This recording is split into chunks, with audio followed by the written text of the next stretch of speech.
Honorable Prime Ministers, may I request you to take your seats?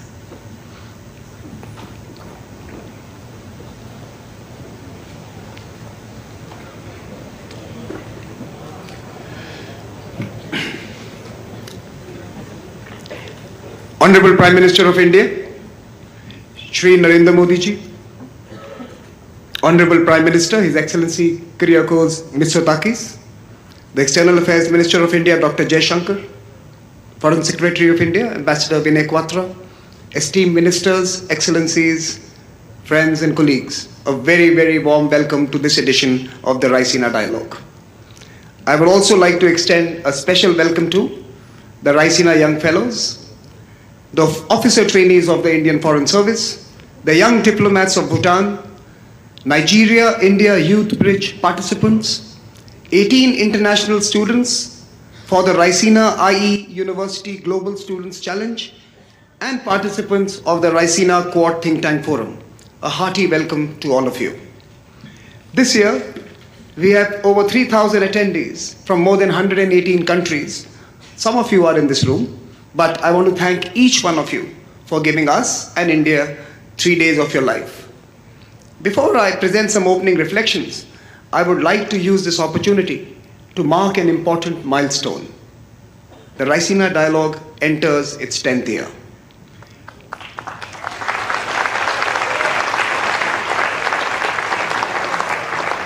To celebrate a decade of conversations, debates and dialogue, we are releasing a volume that chronicles a journey so far.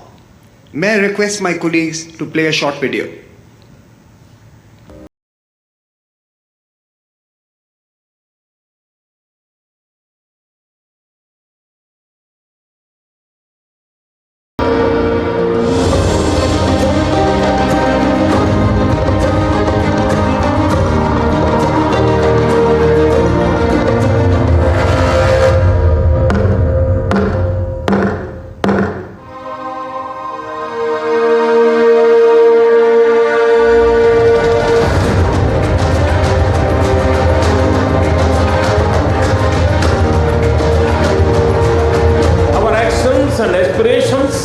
Capacity and human capital, democracy and demography, and strength and success will continue to be an anchor for all-round regional and global progress.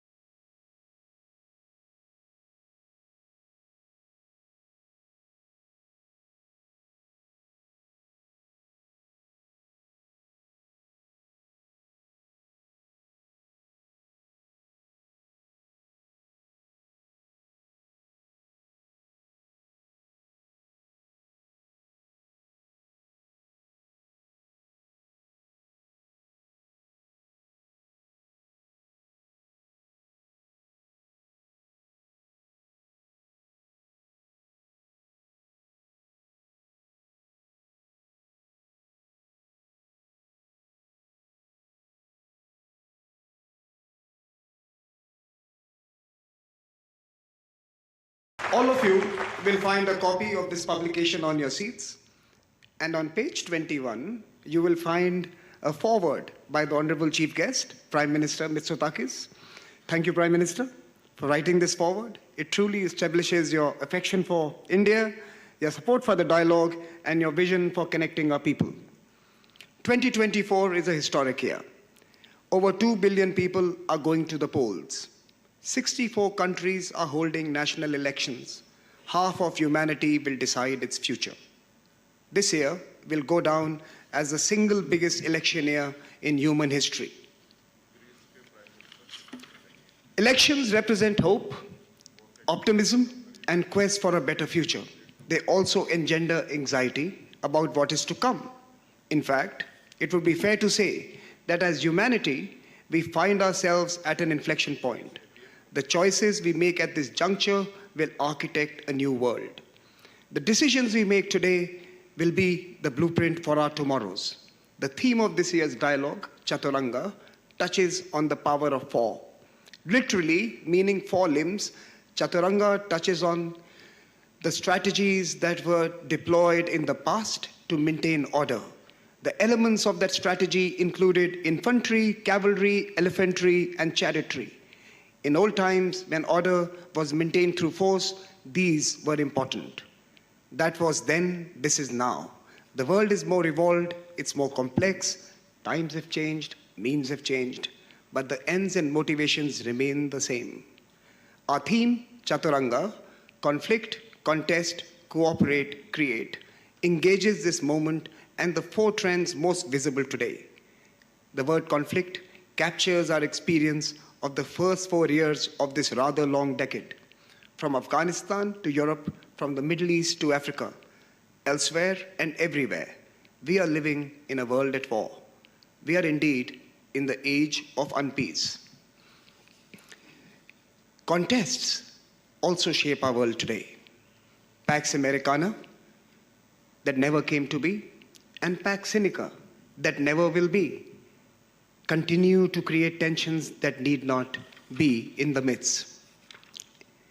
And yet, despite these polarized times and divided moments, we believe cooperation is possible. The cooperation we witnessed in New Delhi demonstrated this. India's G20 presidency was ambitious and it carved a consensus that changed the ethic and ethos of G20. From a banker's G20, it became a people's G20. From the financial center, it became the development center. Thank you, Prime Minister Modi, for your leadership and stewardship, for providing the world with a template for building consensus, even as we build ambitions. And finally, I want to touch on the word creation. Creation abounds in new geographies, such as the one you are today present in. From digital public infrastructure to smart mobile-based financial systems, we are experiencing innovation that serves the next 7 billion people. In fact, innovations of the next 7 billion people are now reaching the others as well. Conflict, contest, cooperate, and create. These are 4 trends of our times. How do we navigate these as individuals, as communities, as countries, and as a collective? Being slightly poetic, let me just add, the old order has withered away. The new order is still in its infancy. But there is no better moment than now. We must realize that we are not being acted upon. We are the actors. Our stories are not being written for us. We are the authors. The time to despair is behind us, and this year we pose that vital question to all of us. What is the strategy of our times? What is the Chaturanga for this moment? This is the goal of this year's dialogue, to write a truly forward-looking script to ensure that the stories of tomorrow are not scripted by any single pen. And at this dialogue, we don't seek conformity, we confront reality. Be kind, be real, be purposeful. And once again, thank you so much for being here. With this, let me now invite the chairman of the Observer Research Foundation, Mr. Sanjay Joshi, to reflect on the theme and introduce our very special inaugural speaker this evening, Mr. Sanjay Joshi.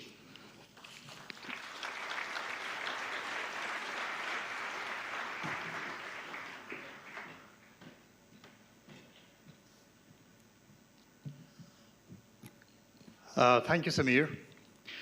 A very good evening to our distinguished guests, Honorable Prime Minister of India, Shri Narendra Modi ji, our guest of honor, Excellency Kyriakos Mitsotakis, Prime Minister of Greece, Honorable External Affairs Minister Shri Jaishankar, our partners from the Ministry of External Affairs, ministers, admirals, generals, and eminent guests from across the world. Speakers and delegates, the first quarter of the 21st century will probably go down in history as an interregnum, a period caught in the crosshairs of a transition, a time of questioning, of upheaval and discord. And in this churn, we find ourselves in a divided world, a world cleft in two hemispheres, each scared and haunted by the shadow of the other.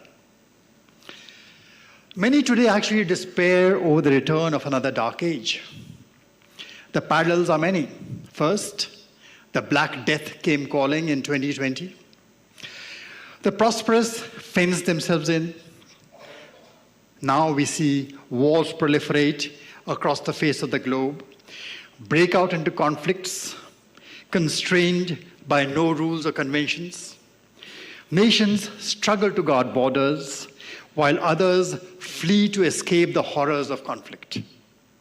New instruments of war that cut off access to finance, food, energy, information are deployed at scale. Yet, these are not the dark ages. The digital age actually is not a dark age. It is no descent into darkness.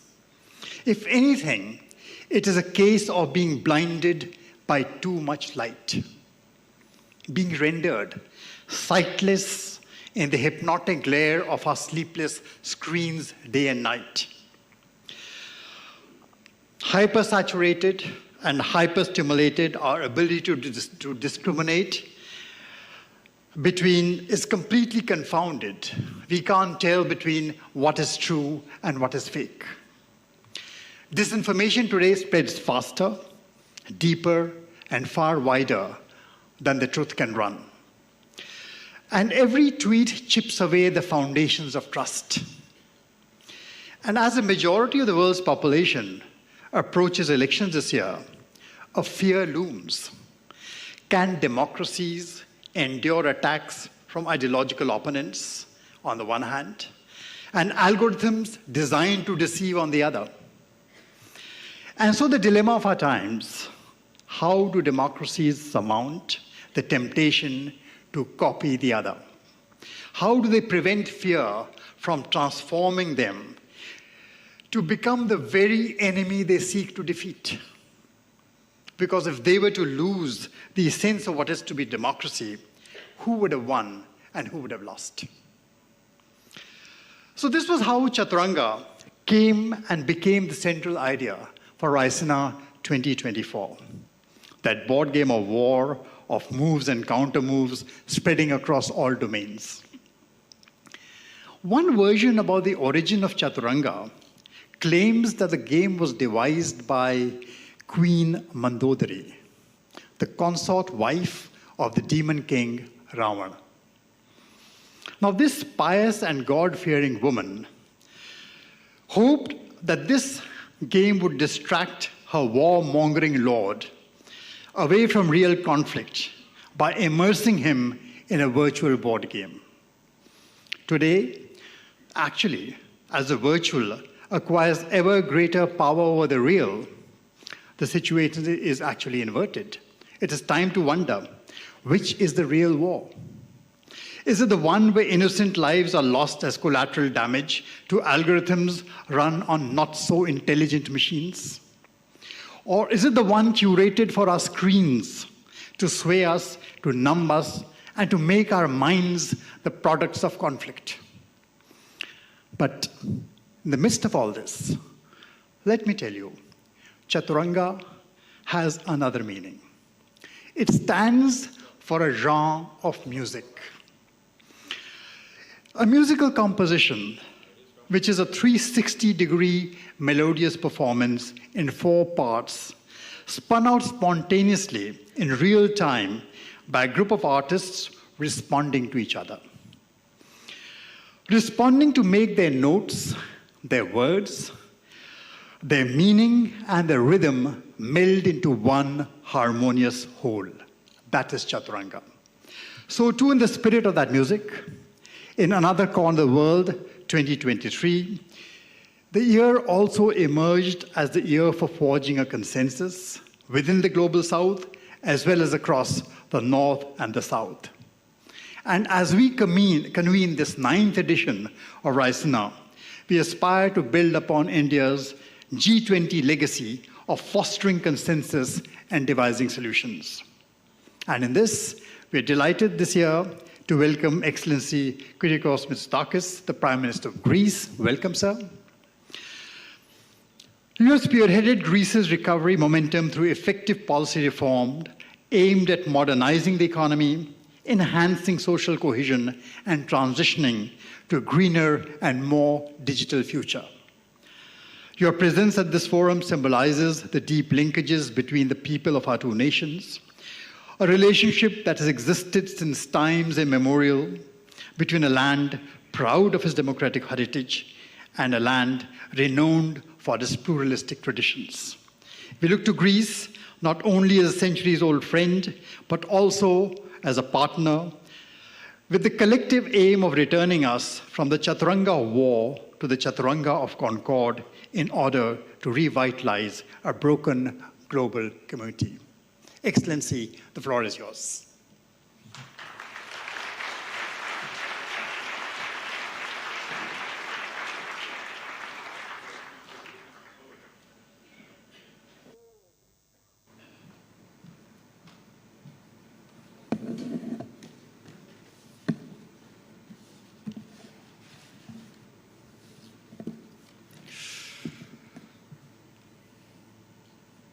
Prime Minister Modi, the Minister of External Affairs, dear Chairman of the Observer Research Foundation, Excellencies, distinguished guests, ladies and gentlemen, thank you first of all for this very warm welcome.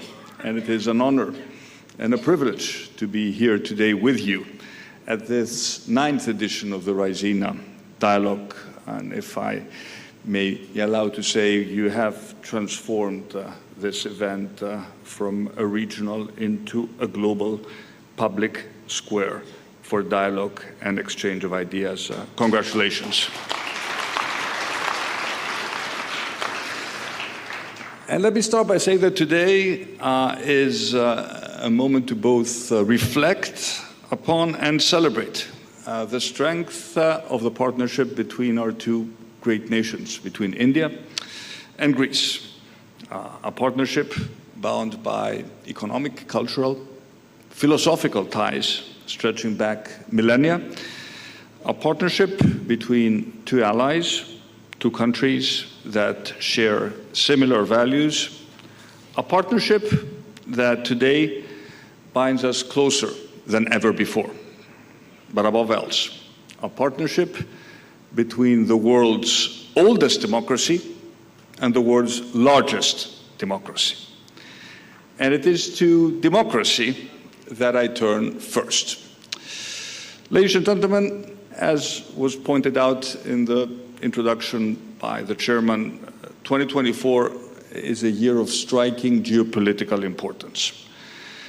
Not least because this year, half of the world's population will go to the polls in as many as 64 countries, and of course, the European Union, to choose the democratic representatives who will shape the destinies of their people, but also the future of the world for the foreseeable future. And the sheer scale of this global exercise in democratic self-governance is incredible. It's also a testament to the lasting power of democracy. And elections here in India, as I had an opportunity to discuss with Prime Minister Modi, this vast, thriving, giant nation of 1.4 billion people, elections here in India convincingly challenge any flawed notion that significant scale is a barrier to democracy. You are an example to the world. An example which should be celebrated. A demonstration of how democracy can deliver stronger economic growth. This has been your record for a decade now. How strong economic growth can deliver prosperity, and how, of course, the delivery of prosperity can also strengthen social cohesion. Now, of course, not all democracies are the same, nor do they face the same challenges, but they do share the same ideals and the same fundamental guiding principles. The most important being the right of people to determine their own future through fair and free elections. And of course, democracies have more than that in common. They're all, in a sense, imperfect. There is no such thing as a perfect democracy. They're all constant works in progress. And they all, of course, face a range of unprecedented threats. And that's why I believe that this year, 2024, will be a definitional year for democracy. And we must face head-on, but also shoulder to shoulder, a demanding set of challenges. They were very well portrayed in this short video which introduced today's event, from climate change, poverty to mass migration, to war, geopolitical tensions, and both the fear and hope posed by the rapid emergence of artificial intelligence. All of which helps to explain why, when back in August, Prime Minister Modi was kind enough to suggest that I visit India and give this keynote address, I did not hesitate. In a year as important as this one, the themes at the heart of this dialogue around regulation, innovation, multilateralism, peace and security, prosperity, the issue, defense of democracy, I will come back to this issue in a bit, matter more than ever. Ladies and gentlemen, today India is a great power on the world stage, an important ally in the pursuit of peace and security, a rising force at the heart of the G20, and a leading player in the fight against climate change. India's status is reflected in the strategic relations that the European Union enjoys with India. President Ursula von der Leyen was at this stage 2 years ago at the Raisina Dialogue, and she said, for the European Union, strengthening and energizing the partnership with India is a priority in this upcoming debate. I would dare Prime Minister Modi to go further. Strengthening our partnership with India, and I'm speaking about Europe, should be a cornerstone of Europe's foreign policy. And this is certainly true for my country.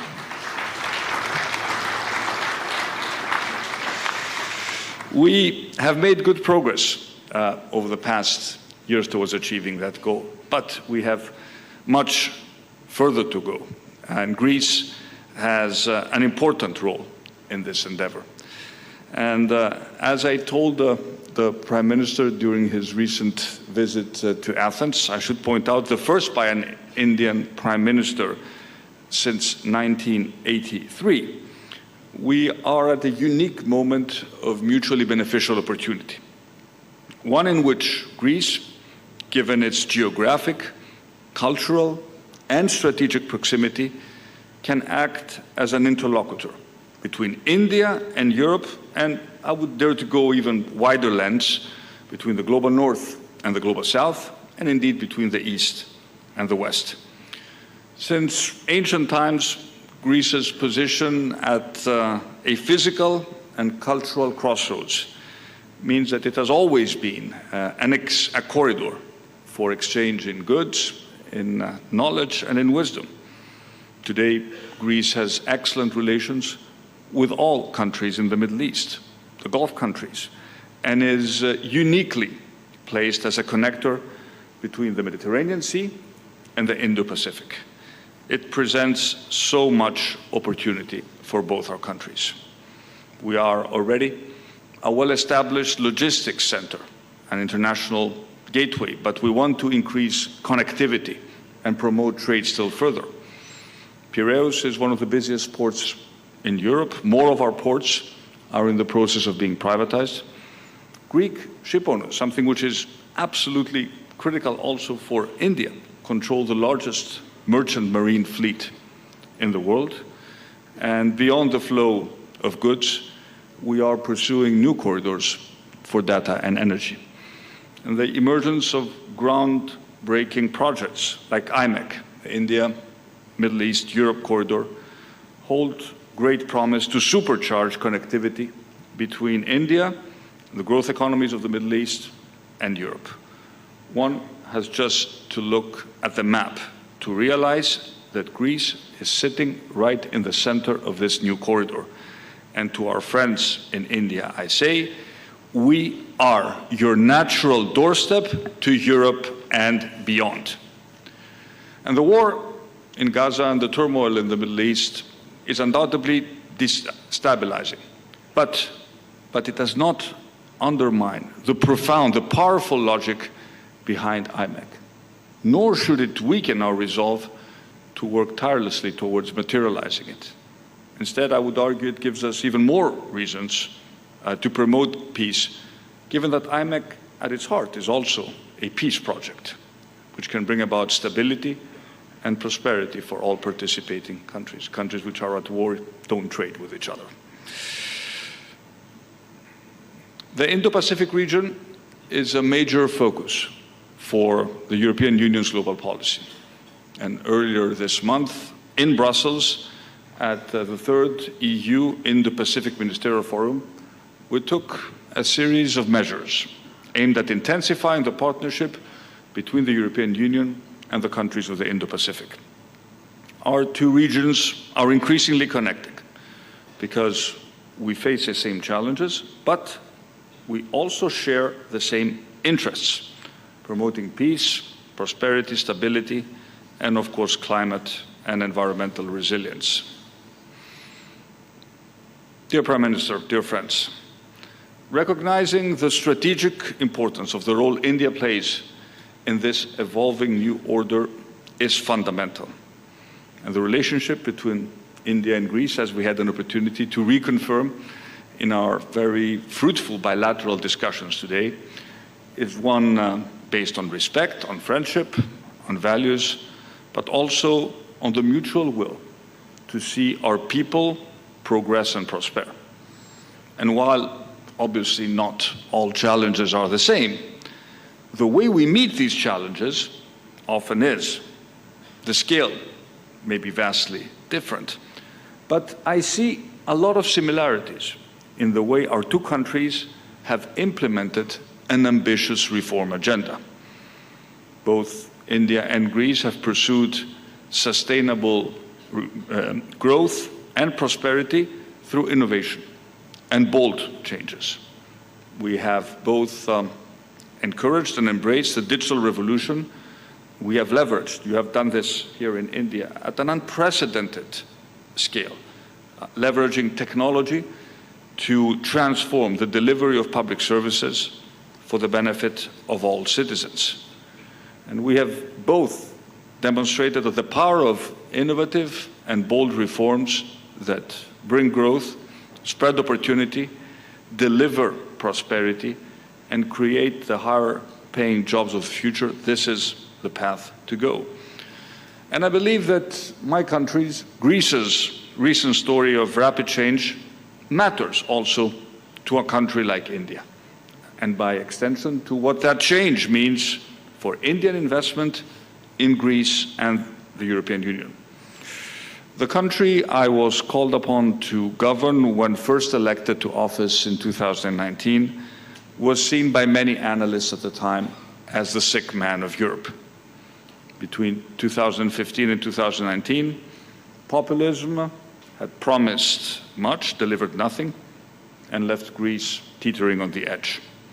And effective policy making has changed that, and it has transformed Greece's prospects. First, growth-oriented policies, but always underpinned by fiscal responsibility.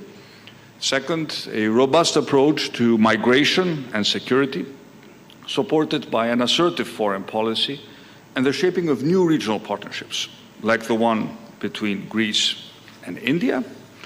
And third, investing in health, in education, and using any fiscal headroom generated by a growing economy to tackle social inequality. And by cutting taxes, supporting entrepreneurs, spurring investments through market reforms, much like India has done, Greece has seen over the past years one of the highest growth rates in the Eurozone. And we have witnessed the fastest reduction of debt to GDP ratio of any European country. Credit ratings have returned, credit rating agencies have returned Greek debt to investment grade, and The Economist voted us Country of the Year for 2023. All of which has led to falling unemployment, higher wages, record foreign investment, and a rapid shift towards the green and digital economies of the future, and of course a new, more assertive Greece at the heart of Europe. And today, I am proud to be able to talk to you about a very different Greece to the country that many had written off as unreformable a few years ago. And the confident Greece of today not only wants to be an integral part of region-to-region partnerships, but also knows it can be the new gateway to Europe for India's businesses, its entrepreneurs, its wealth creators. This is why 6 months ago we elevated our strategic ties through the India-Greece Strategic Partnership. India is the world's fastest big economy. Greece has over the past years enjoyed some of the fastest growth rates of any European country. Mutual investment is a major goal of our bilateral relations. And I'm pleased to say that we already have a number of significant Greek investments here in India in many sectors, including food processing, led by one of our leading companies, Chipita, and infrastructure, maritime and air transport, logistics. One of our leading banks, Eurobank, is establishing its first office in India. But India is already investing heavily in Greece's infrastructure, including the construction of the new airport by GMR on my home island of Crete.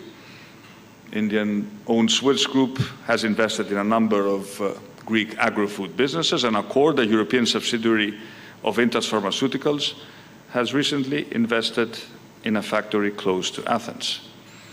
The volume of our bilateral trade is on an upward trend, but we have agreed with Prime Minister Modi that we need to do much more, and we need to set a target to double it by 2030. It has great potential for future growth. In tourism, we have only scrapped the surface of what we can do together as a new emerging Indian middle class will start to travel and discover the world. What better natural destination than Greece, given the cultural affinities between our two people? So I do believe that we can do much more, which is why the business delegation, the business leaders who have accompanied me to Greece, include nearly 100 leaders of some of Greece's biggest companies, but also for some of its most dynamic and fastest growing small and medium-sized enterprises. And from Delhi, I will be traveling tomorrow to Mumbai, and my delegation will continue to Bangalore with a simple message. Greece is growing like never before, and to Indian businesses, we say, please join us on that journey. Ladies and gentlemen, I touched a little earlier on the growing importance of the role of India on the international stage. It is the leading democracy in the global south. And Prime Minister of the world is looking to you like never before when it comes to shaping the direction of the global debate and addressing the great challenges that we face. India is now often regarded, and rightly so, as a consensus builder and as a voice of reason in an increasingly polarized world. And we too often forget that the raison d'etre, the real reason why the international system was created in the first place was simple, because nations large and small recognized that their true interest lay ultimately not in antagonism and in conflict, but in partnership and cooperation. And we cannot afford to overlook the cost of conflict and the human tragedy and suffering it unleashes. And this 9th edition of the Raisina Dialogue is taking place at a time of heightened geopolitical tensions, a protracted war in Ukraine, new conflict in the Middle East, where the violence that has erupted goes beyond the direst predictions. There's a horrifying death toll of civilians. There's a risk of regional destabilization. There's no clear path, at the moment at least, to a sustainable de-escalation. As for the war in Ukraine, the unthinkable has happened. A war in the European heartland. It is still raging on with devastating consequences. 2 years, almost to the date, since Russia attacked Ukraine. And I understand that countries that belong to the global south see this frequently as a European war. And I hear all too often that we Europeans do apply double standards, focusing on Ukraine at the expense of wars and crises in the rest of the world. And maybe there is truth in that allegation. But I would like to make the point here in Delhi that Ukraine is much more than a local war on European soil. It is a brutal challenge to international stability and the international rules-based order that India has supported and has every interest in maintaining. And I think we all have a responsibility to use the power we have on the international stage. And none of us can afford to sit on the sidelines. And I'm convinced that on Ukraine, India has an important role to play. It has a voice that should be heard. Our common humanity and interconnectedness are inescapable. To draw from the Hindu scriptures that put it so powerfully, the world is one family. And sacred Sanskrit wisdom that resonates loud and clear today. And that brings me to the existential threat that climate change poses to our fragile planet and all the life that inhabits it. Greece, like India, we discussed this today with the Prime Minister, has already witnessed and suffered the consequences. The climate crisis is here. It's not something that will happen in the future. We have accelerated our energy transition in recent years in order to mitigate those effects, but we've also invested heavily in adaptation. In Greece, we now generate half of our electricity from solar and wind. It is one of the highest percentages in the world. And this transition has brought us cleaner air, it has brought us cheaper energy, it has brought us less dependence on imported energy, and of course greater security from external shocks. But we also know that climate ambition must be based on what is fair and on what is realistic. And each country will forge its own path towards net zero in light with the twin imperatives of energy security and affordability. And the Green Development Pact, Prime Minister Modi, was a major step forward under India's G20 presidency. And it was an important bridge between the global south and the north, providing pathways for nations in this critical journey towards achieving energy, climate, environmental, and disaster resilience-related objectives. And at COP28, we demonstrated that it is possible at the global scale to come to some agreement and to make progress. At the same time, it is evident that we do need to do much more and put our pledges into practice with the utmost energy. Ladies and gentlemen, India and Greece, Greece and India have something else in common.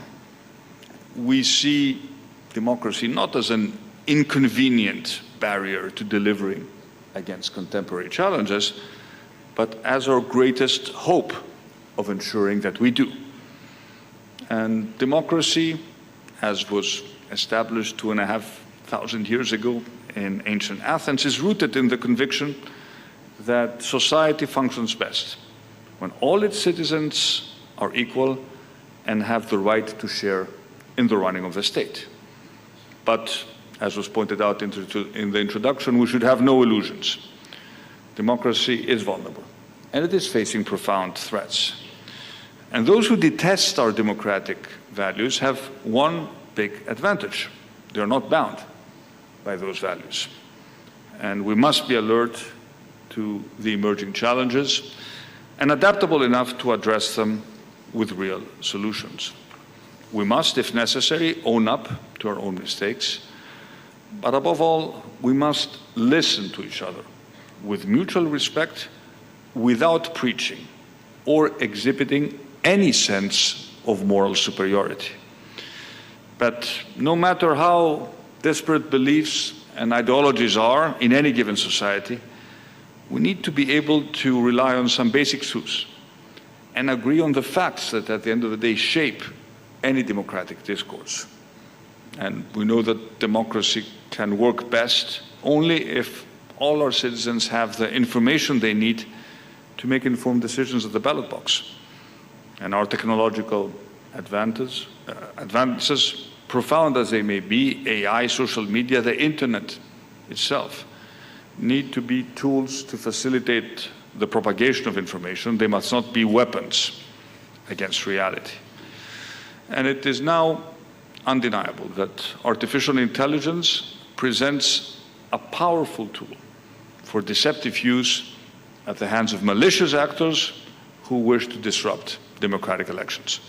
And no democratic nation, large or small, is immune to this threat. Government regulation is frequently necessary. I'm very glad that the European Union has already agreed on what we call the Artificial Intelligence Act, the first ever legal framework regulating artificial intelligence. But also the technology sectors, as the producers of AI, need to exercise the utmost responsibility, and this is true for all global technology companies. And it is good that we're starting to work on this. I was able to witness it firsthand at the Munich Security Conference last week. There are some of the leading companies of the sector signed an accord to combat deceptive use of artificial intelligence in the 2024 elections. And all these are good steps, but it is clear that it is just the beginning. In the coming years, we will need to do more in order to protect democracy from the many threats that will be launched against it, perhaps already in this very crucial election year. And today, democracy, and that is why this gathering is so important, is about essentially outsmarting those who seek to bend and misshape the rule of democratic discourse in their favor. And India and Greece have vital roles to play in achieving that goal, whether at the United Nations, where Greece is seeking a rotating seat on the Security Council next year, at the G20, which was so expertly chaired by India last year, or through the European Union. And by the way, Greece is supporting the reform of the Security Council of the United Nations in order for leading countries such as India to be represented at the highest table and in order for their voice to be heard. But, and here I'm referring to all the policymakers who participate at this year's dialogue, we need your help. Because at the end of the day, effective policy making relies on creative thinking, and it flourishes in international fora, such as the one I have the privilege of addressing today. Prime Minister Modi, Minister Jaishankar, ladies and gentlemen, as I conclude, it is worth reflecting on the fact that while Greece and India discovered democracy and certainly each other a long time ago, it is today that they're discovering each other again. And the success of this cooperation is based on a very simple premise.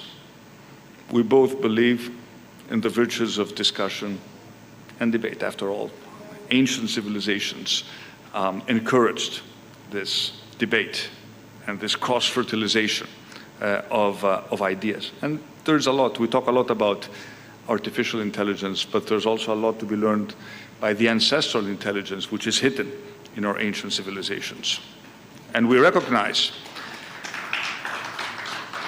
that without such debate, the search for truth is meaningless. This world is increasingly divided. It's divided between the West and the East, between the South and the north. And Greece and India stand essentially at the intersection of these divisions.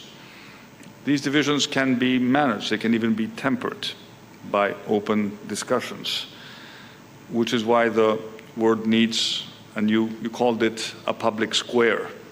I will call it an agora, the ancient world word, not just a marketplace, but a new meeting place where ideas can be tested against each other. And the Raisina Dialogue is indeed providing us with this new agora. A divided world needs more tangible and physical connections as well.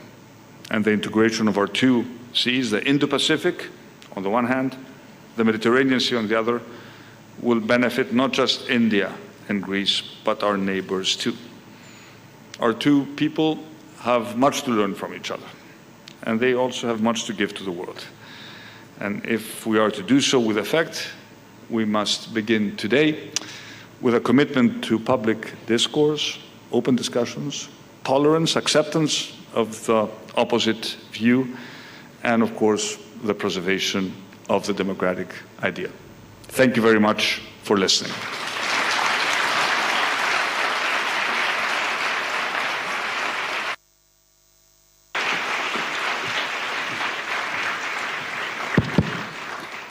Thank you, Honorable Prime Minister, for that wonderful address. I take back at least two words with me: ancestral intelligence. I think that's something we should all be focusing on. I think there's a merit to that. But I also saw a hint of an invitation for a Raisina Agora on the Mediterranean in Greece. And I take you up on that invitation. But let me now invite the Honorable Foreign Minister of India, Dr. S. Jaishankar, to propose a vote of thanks.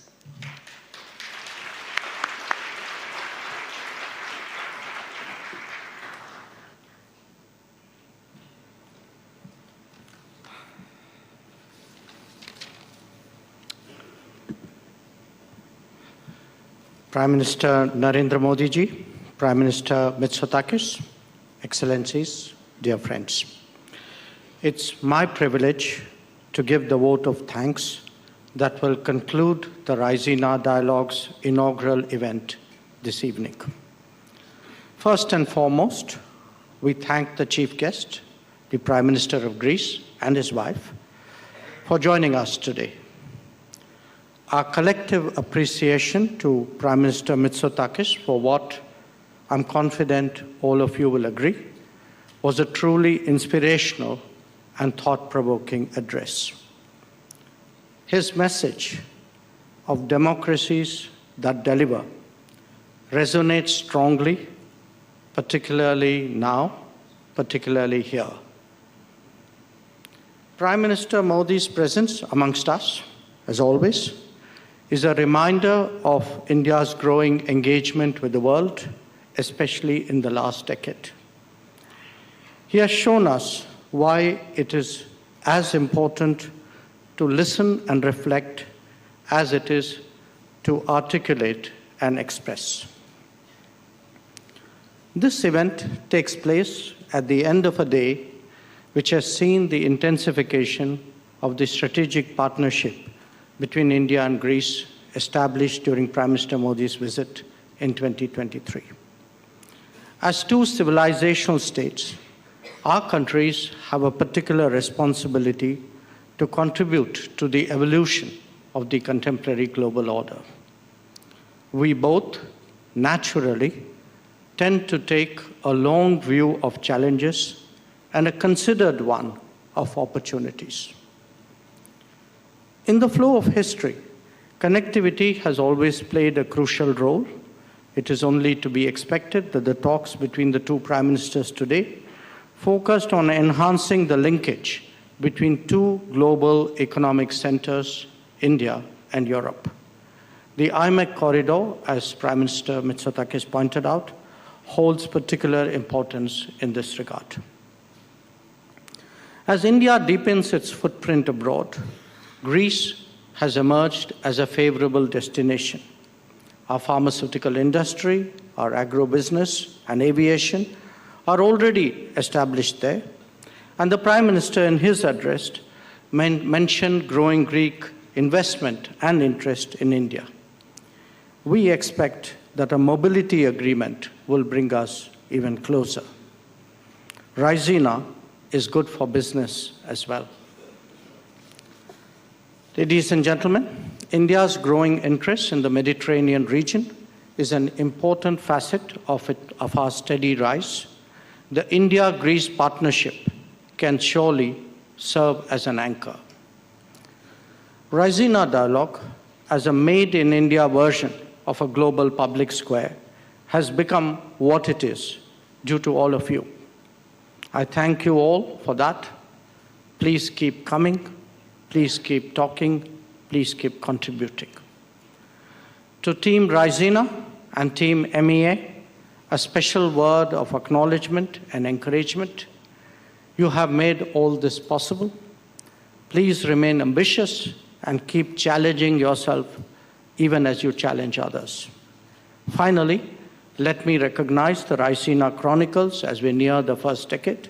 It captures what we have achieved, but more importantly, indicates the promise ahead. Once again, thank you all, and a very good evening.